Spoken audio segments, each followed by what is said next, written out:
Իրավունքի և Հարթարության կենտրոն Թաթոյան հիմնադրամի ղեկավարը սոցիալական հարթակներում ու մամուլում քննադատություն է հնչեցրել քաղաքական ուժերից մեկի հասցեին։ Այդ կուսակցությունից թեկնածու կա առաջադրված վաղարշաբաթի թիմ ընտրություններում։ Պահանջում եմ զրկել Թաթոյան հիմնադրամին դիտորդական լիազորություններից, անկախ դիտորդ հասարակական դաշինքի ներկայացուցիչ Դանիել Իոնիսյանի դիմումն է քննում կենտրոնական ընտրական հանձնաժողովը։ Իր կատարած հայտարարությունները հանդիսանում են կազմակերպության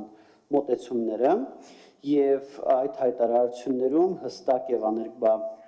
վերաբերմունք կա արտահայտված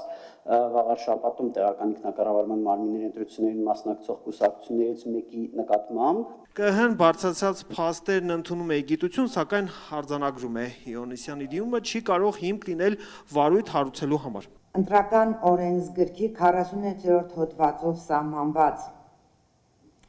բողոք ներկայացնելու իրավասություն ունեցող սուբյեկտների ցանկում հասարակական կազմակերպությունը նշված չէ։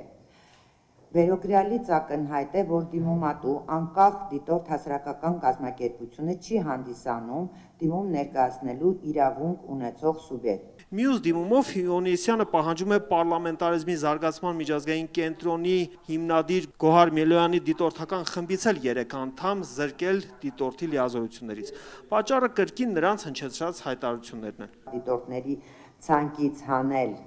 Գոհար Մելոյանի, Անդրանիկ Գևորգյանի եւ Գառնիկ Դավթյանի մասին տվյալները։ Գոհար Մելոյանն է հակադարձում։ Իոնիսյանն իր դիմումի մեջ փաստերը սուբյեկտիվ են մեկնաբանել։ Դիմումի հետ կապված լրջագույն փաստական իրողություններ կան, որոնք հաշվի չեն առնվել եւ կարծում եմ լսված լինելու ձեր կողմից է հաշվի առնելու խնդիր կա։ Խոսքը բոլոր 3 դեպքերով վերաբերում է հնչեցրած քննադատություններին։ Նշված դիտորդական թիմերից հայտարարում են այդ խոսքերը հնչել են մի կուսակցության հասցեին, որի գործունեությունը վաղարշաբաթի տարածքով չի սահմանափակվում։ Իոնիսյանն էլ պնդում է, անգամ այս դեպքում խոսքն այդ կուսակցության թեկնածուին վնասում է։ Կենտրոնական ընտրական հանձնաժողովը որոշում է կայացնում Իոնիսյանի 3 դիմումները մերժել, 2-ի մասով պաշտոնական պարզաբանում հայցել։ Արսեն Դումանյան, Գևորգ Դարփինյան, Լրաբեր։